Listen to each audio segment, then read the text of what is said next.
Selamat siang kepada seluruh saudara-saudari di Indonesia. Saya Felicia, yang juga lebih akrab dikenal sebagai Felicia Tissue di sosial media. Dalam situasi pandemik yang sulit ini, saya berharap warga Indonesia akan tetap tabah dan menjaga kesehatan masing-masing. Ini pertama kalinya saya memberanikan diri untuk berbicara di publik, untuk meluruskan hal-hal yang selama ini menjadi simpang siur dengan tidak adanya kejelasan dan penyelesaian oleh pihak Bapak Jokowi dan keluarga. Akibatnya, akhir-akhir ini telah terjadi hujatan kejam yang dilontarkan terhadap saya dan keluarga dengan membawa isu suku, agama, dan kewarganegaraan. Setelah memilih untuk diam selama ini, saya rasa ini tidak bisa terus dibiarkan. Hujatan harus dihentikan dan publik harus mengetahui apa yang terjadi sebenarnya. Pada tahun 2016, saya diminta oleh putra bungsu Bapak Jokowi untuk bertemu dengan beliau dan Ibu Iriana, dan juga sempat diperkenalkan kepada keluarga besar beliau. Sejak berjalannya hubungan antara saya dan putra beliau, sudah beberapa kali diundang untuk menghadiri acara keluarga besar beliau, seperti pernikahan Mas Rio dan Mbak Ayang. Dalam acara tersebut, saya disediakan tempat tinggal di kediaman Mas Gibran selaku putra sulung beliau dan Mbak Selvi selaku istrinya. Saat itu saya sempat bertemu juga dengan Bude dan Pak B, selaku kakak dan kakak ipar dari keluarga Ibu Iriana. Dengan pihak keluarga saya pun, putra beliau sudah meminta izin kepada orang tua dan nenek saya, dan sering bertemu untuk menjalin hubungan yang baik. Dengan keakraban tersebut yang dijalin sedemikian waktu, tentunya kehilangan mendadak putra beliau dari kehidupan saya bukanlah hal sepele yang bisa dipertimbangkan dan diperlakukan seperti beberapa hal politik yang sering waktu diabaikan dengan cara mendiam. Tapi masalah saya ini harus diselesaikan secara kekeluargaan. No ifs and no buts. Pada akhir Desember 2021, putra beliau menelpon dan mengatakan secara langsung kepada saya keinginan untuk menikah dan sudah memberitahu kepada Bapak Jokowi. Putra beliau pun sudah meminta restu kepada orang tua saya. 2 minggu kemudian, putra beliau menghilang dan memblokir seluruh kontak seluler. Walaupun saya sangat terpukul, saya mentegarkan diri dan mencari cara untuk mengetahui apa yang sebetulnya terjadi dengan mencoba untuk menghubungi putra beliau dengan berbagai cara dan juga kepada keluarga Bapak Jokowi. Tapi dengan sesatnya, tidak ada satupun yang merespon dan Ibu Riana pun mengganti kontak selulernya.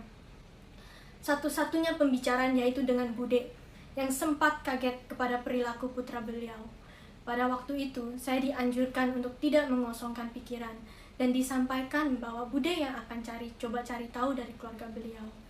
Namun, setelah 2 hari kemudian, pada saatnya saya WhatsApp kepada Bude, dia pun tidak merespon balik.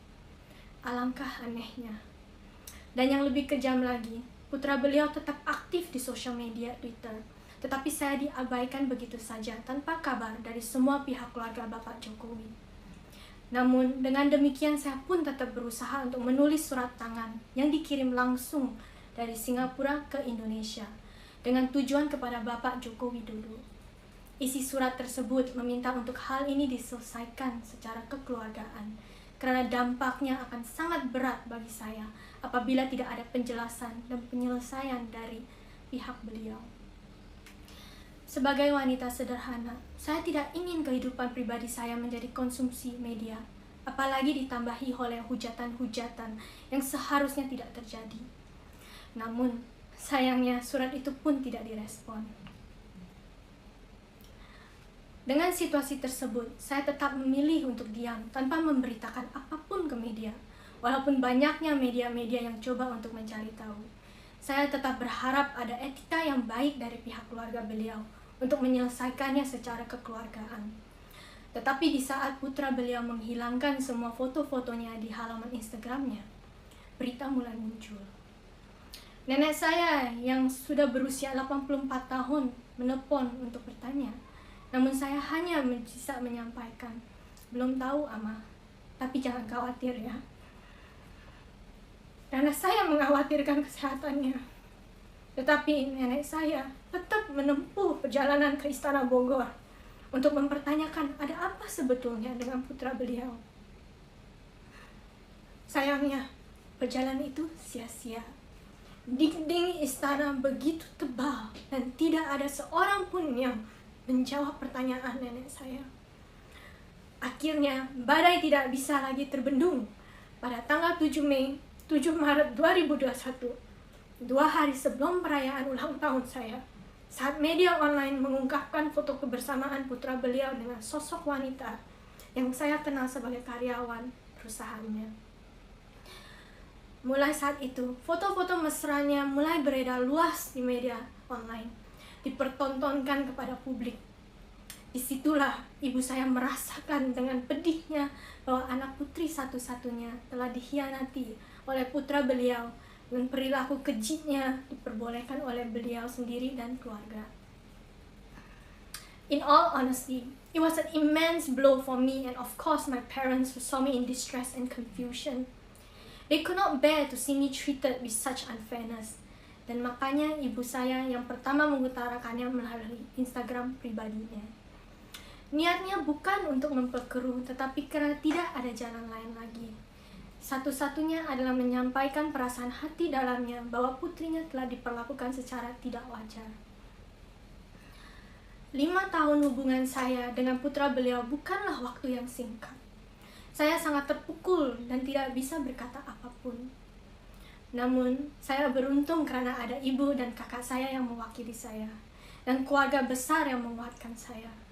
Beberapa bulan sudah berlalu, dan saya berusaha untuk membangkitkan diri dan menjalankan hidup baru saya ini. However, under the scrutiny of the public eyes, dan dengan tidak adanya etika baik dari Bapak Jokowi dan keluarga,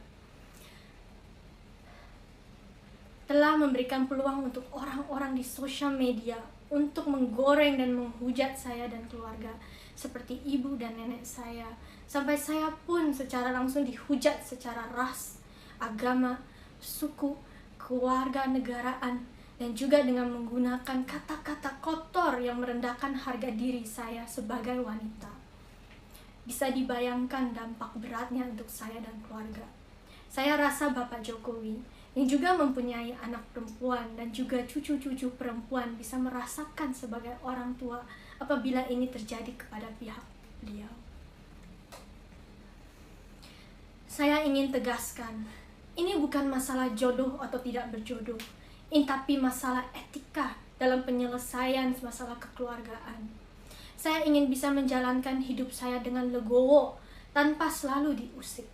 Karena tidak ada penyelesaian baik dari pihak beliau, maka saya harus berbicara yang sebenar-benarnya kepada publik agar saya dan keluarga tidak dipertanyakan lagi satu persatu, apalagi diusik dengan hujatan yang kejam. Seharusnya lelaki wajib melindungi wanita, tapi pada saat ini saya berdiri dengan tegar untuk diri sendiri. Seperti yang dikatakan almarhum Gus Dur, sosok pemimpin moderat yang sangat saya kagumi. Pancasila dan konstitusi begitu mudah diucapkan oleh para elit dan penguasa. Namun, mengapa mereka begitu sulit melaksanakannya? Sebelum saya mengakhiri video ini, saya ingin mengucapkan selamat Hari Waisak bagi seluruh umat yang merayakannya.